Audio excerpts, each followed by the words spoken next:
مجھے دین اسلام سے پیار ہے، مجھے دین اسلام سے پیار ہے۔ حجب کی تعریف سماعت فرما لیں تاکہ آپ کو بات کو سمجھنے میں آسانی ہو سکے۔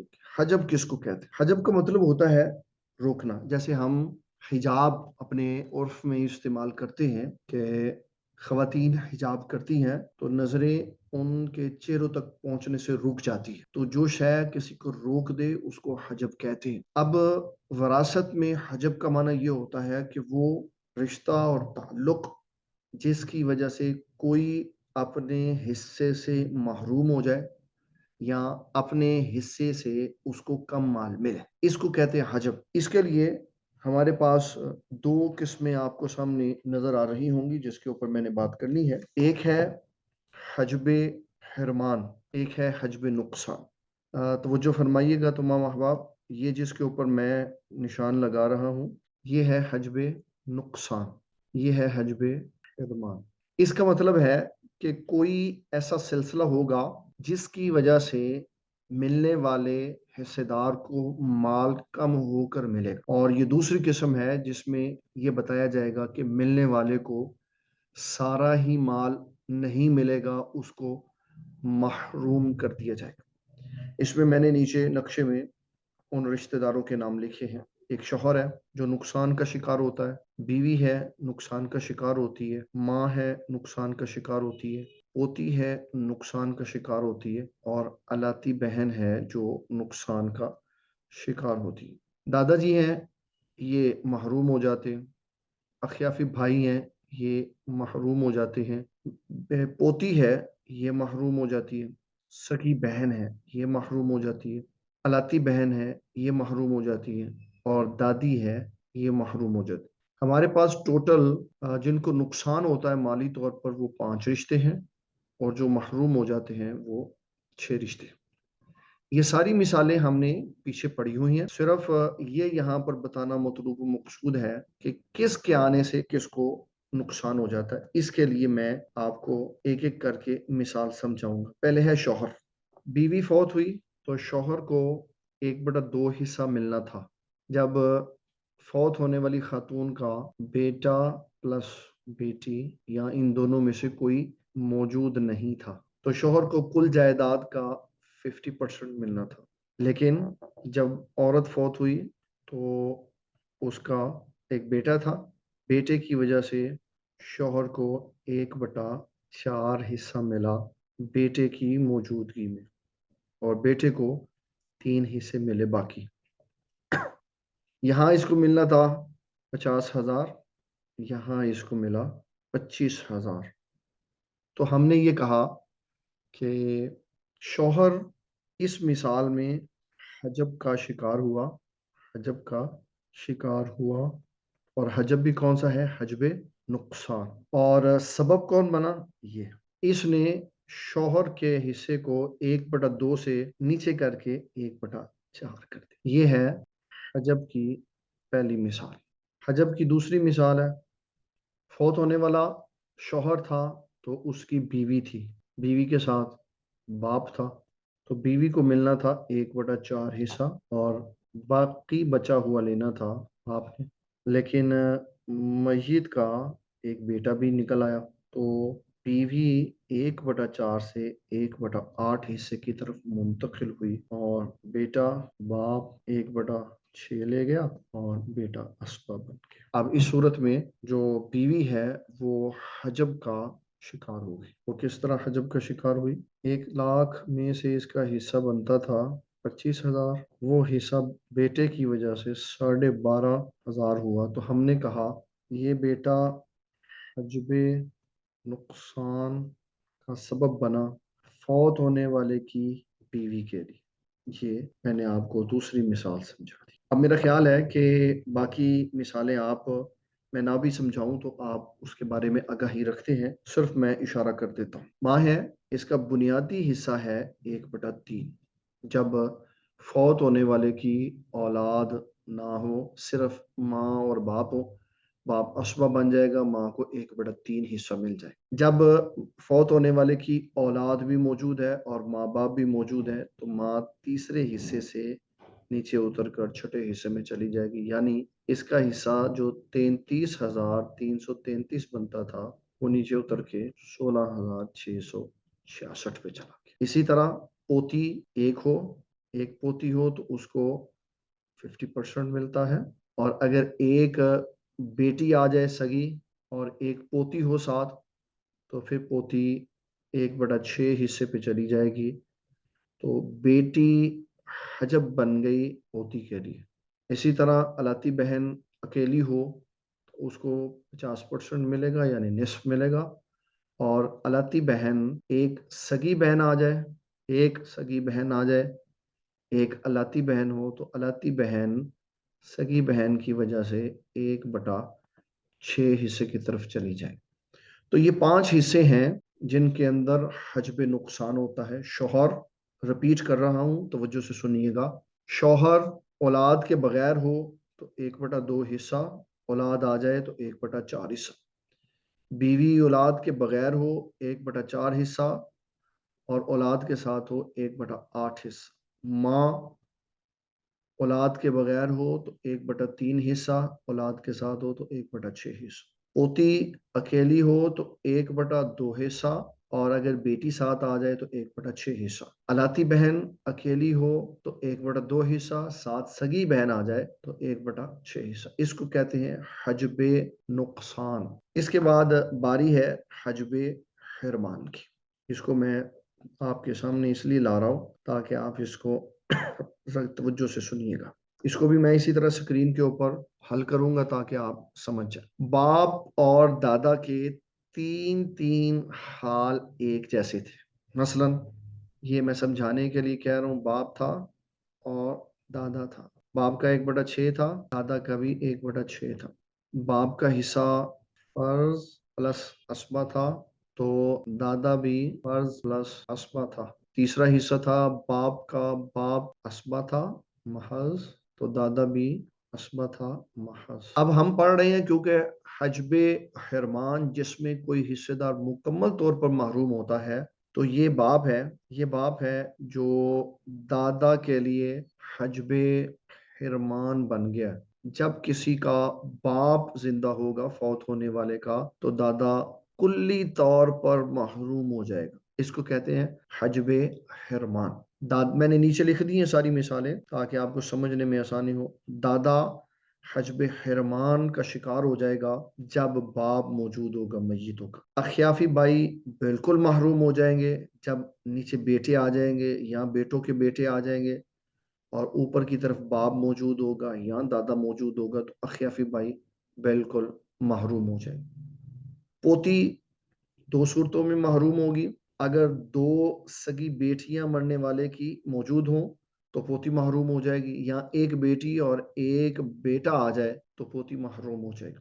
اسی طرح سگی بہن یہ بیٹے اور پوتے کے آنے کی وجہ سے کلی طور پہ محروم ہو جائے گی، ان کو کوئی مال نہیں ملے گا۔ الاتی بہن جب 2 سگی بہنیں اکٹھی آ جائیں گی حصے میں تو الاتی بہن جو ہے وہ محروم ہو جائے گی، یا بیٹی کے ساتھ ایک بیٹی اور ایک بیٹا آ جائے گا تو الاتی بہن محروم ہو جائے گی۔ اسی طرح دادی کلی طور پہ محروم ہو جائے گی جب میت کی ماں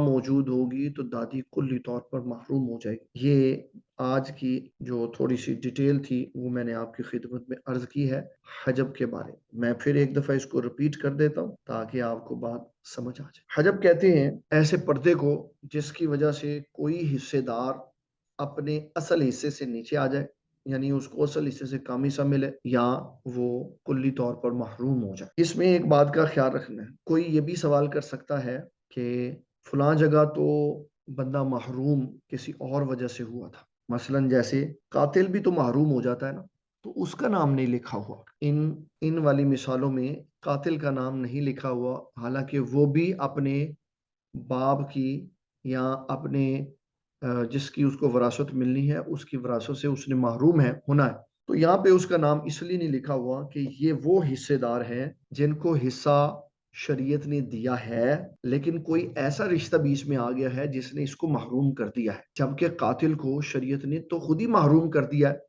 اس لیے کہ اس نے اپنے مورث کو قتل کر دیا۔ تو اس لیے یہاں پر یہ سوال نہیں ہو سکتا، کوئی ایسا رشتہ دار بیچ میں داخل نہیں ہو سکتا جس کو شریعت نے حصوں کی لسٹ میں آنے سے روک دی۔ مثلا ایک باپ ہے، اس کا بیٹا، باپ مسلمان ہے، بیٹا کافر ہے، تو وہ بھی اپنے باپ کی جائیداد سے محروم ہے، اس کا نام بھی نہیں لکھا ہو۔ جب ہم نے اس کا نام بھی نہیں لکھا تو سوال یہ ہوا کہ اس کو کیوں نہیں نام لکھا، وہ بھی تو محروم ہو گیا۔ تو ہم اس کا جواب یہ دیں گے، اس کو کسی رشتے نے محروم نہیں کیا، یہاں بات ان کی ہو رہی ہے جو رشتوں کی وجہ سے محروم ہے یا رشتوں کی وجہ سے کمی کا شکار ہے، جبکہ کافر کو تو اللہ تعالیٰ نے حصے داروں کی لسٹ میں داخل ہی نہیں کیا تھا، یہ داخل ہونے کے بعد محروم ہوئے۔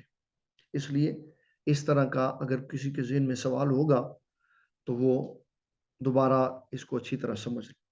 حجب کی دو قسمیں ہیں، حجب نقصان، حجب حرمان۔ حجب نقصان یہ ہے کہ کسی کو زیادہ حصہ ملنا تھا لیکن کسی رشتہ دار کے بیچ میں آنے کی وجہ سے اس کا حصہ کچھ کم ہوا۔ شوہر کا 1/2 سے 1/4 پہ چلا گیا، بیوی کا 1/4 سے 1/8 پہ چلا گیا، ماں کا 1/3 سے 1/6 پہ چلا گیا، پوتی کا 1/2 سے 1/6 پہ چلا گیا، الاتی بہن کا 1/2 سے 1/6 پر چلا گیا۔ اور جو کسی رشتہ دار کے آنے کی وجہ سے محروم ہو گئے، ان میں دادا باپ کی وجہ سے محروم ہو گیا، اخیافی بھائی بیٹے یا پوتے کی وجہ سے فرا میں محروم ہو گئے، اور اوپر باپ اور دادا کی وجہ سے محروم ہو۔ پوتی 2 وجہ سے محروم ہوئی، یا 2 سگی بیٹیاں آ گئی تو پوتی محروم ہو گئی، یا بیٹی کے ساتھ ایک بیٹا آ کے اس کو اسبہ بنا گیا تو پوتی کو کچھ نہیں ملا۔ سگی بہن بیٹے اور پوتے کی وجہ سے محروم ہوئی۔ 10ویں نمبر پر الاتی بہن 2 سگی بہنوں کی وجہ سے، یا بیٹی کے ساتھ بیٹا آ جائے تو اس وجہ سے محروم ہوئی۔ اور دادی کی محرومیت ماں کی وجہ سے، کہ ماں کا آنا یہ دادی کی محرومیت کا سبب۔ میں نے دیکھا ہے اسکرین پر ایک سوال آیا ہوا ہے، تو پہلے ہم سوال لے لیتے ہیں، پھر اس کے بعد ہم حصوں کی تقسیم کاری کے اصول ضابطے کو پڑھیں گے۔ ایک سوال لکھا ہوا ہے جو فاروق مجددی صاحب نے، کہ اگر میت کے صرف چچا ہوں اور پھپھو ہوں تو کیا پھپھو بھی چچا کے ساتھ اسبہ بنے گی؟ ہم نے جو اسبات کے رشتہ دار پڑھے ہیں نا، اس میں ہم نے پڑھا ہے باپ کے رشتہ دار، باپ کی جز، دادا کی جز۔ تو جو چچا ہوتا ہے نا، یہ دادا کی جز ہوتا ہے۔ اگر کسی شخص کا دادا موجود نہیں ہے اور وراثت دادا کی طرف جانی تھی، اس کے نہ ہونے پر چچا کو ملے گی، اور چچا سے پھر چچا کے بیٹوں کو ملے گی، پھپھو کو اس میں سے حصہ نہیں ملے گا۔ جن کے نام پہ خرم شیخ لکھا ہوا ہے، انہوں نے لکھا ہے اگر بیٹے کی جگہ بیٹی ہو تو یہ آپ نے کس پوائنٹ کے اوپر کیا ہے، اس کی وضاحت کریں تاکہ میں آپ کا جواب کلیئر کر دوں۔ ایک سوال آیا ہے، میت کے بھتیجے بھائی کا بیٹا اور چچا ہو تو کیا دونوں اسبہ بنیں گے یا صرف بھائی کا بیٹا؟ جی، بھائی کا بیٹا بنے گا، چچا اسبہ نہیں بنے گا، کیونکہ بھائی کا بیٹا یہ قریب ہے چچا سے، اس لیے وہ بھائی کا بیٹا اسبہ بنے۔ اب ہم چلتے ہیں آج کے دوسرے اہم ٹاپک کی طرف۔ میرا خیال ہے کہ اس میں کوئی اتنی مشکل بات نہیں تھی کہ ہم اس کے اوپر مزید ایک دفعہ گفتگو کریں۔ اچھا جی، شوہر اور بیوی کی مثال میں جی سوال یہ کیا ہے کہ حجب میں جب شوہر اور بیوی، یہ میں آپ کو دوبارہ سکرین پہ لے کے چلتا ہوں تاکہ اس کو کلیئر کر دوں۔ انہوں نے سوال پوچھا، شوہر اور بیوی کی مثالوں میں ہم نے بیٹی پلس بیٹا لیا، دونوں ہی میں نے لکھے ہوئے ہیں، دونوں ہی میں نے لکھے ہوئے ہیں، بیٹی اور بیٹا آ جائے گا۔ اگر بیٹی آئے گی تو اس کو آدھا حصہ ملے گا جس کے ساتھ بھی آ جائے، اور اگر بیٹا آئے گا تو بیٹا بیٹی کے ساتھ مل کر اسبہ بن جائے۔ السلام علیکم مبارک صاحب، آپ آج بڑے دنوں کے بعد کلاس میں آئے ہیں، آپ کو کل میں نے دیکھا نہیں تھا، میں نے آپ کا مائک کھولا ہے تاکہ آپ مجھے بتائیں آپ کدھر تھے۔ اللہ اکبر۔ جی مبارک بھائی، آپ بتائیں، آپ بڑے دن کے بعد آپ نے زیارت کروائی۔ جی بالکل ایسا ہی ہے جی۔ طبیعت وغیرہ ٹھیک ہے آپ کی؟ ہاں جی الحمدللہ جی، وہ بس مصروفیت ہو گئی تھی اس وجہ سے جو ہے نا میں نے نا گروپ میں سارے لنک شیئر کیے ہوئے ہیں، تو آپ ایک دفعہ سن لیجئے گا جی جی تاکہ وہ جو پیچھے چھٹی ہو گئی ٹھیک ہے ہے نا وہ ایک ردم بنا رہے۔ جی ٹھیک ہے جی جی بڑی مہربانی۔